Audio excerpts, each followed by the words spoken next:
మీరు కొన్నిసార్లు ఇలా అనుకుంటున్నారా? నేను ఏమి చేయకుండా ఉండాల్సింది అని? ఒక పర్సన్‌ని ఊహించుకోండి. అతను చాలా టైర్డ్‌గా ఉంటాడు. రోజు రోజు రెస్పాన్సిబిలిటీస్, ఎక్స్‌పెక్టేషన్, ప్రెషర్. ఒకరోజు అతను మనసులో అనుకుంటాడు, చాలు కొంచెం ఆగిపోవాలి. ఇంక నా వల్ల అవ్వదు. ఏమి చేయకుండా ఉండాలి అని. అతను కొంచెం సైడ్‌కి వెళ్ళాడు. పని స్లో అయింది. రెస్పాన్సిబిలిటీస్ తగ్గాయి.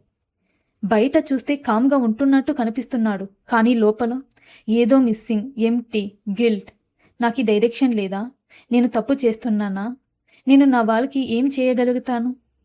బాడీకి రెస్ట్ దొరికింది. కానీ మనసుకి నెమ్మది దొరకలేదు. మిమ్మల్ని మీరే అడగండి. మీరు రెస్ట్ కావాలి అని ఆగిపోతున్నారా? లేదు భయం వల్ల ఆగిపోతున్నారా?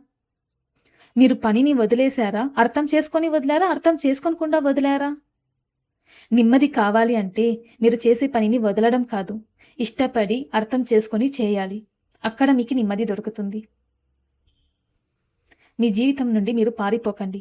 మీ జీవితాన్ని ధైర్యంగా ఎదుర్కోండి.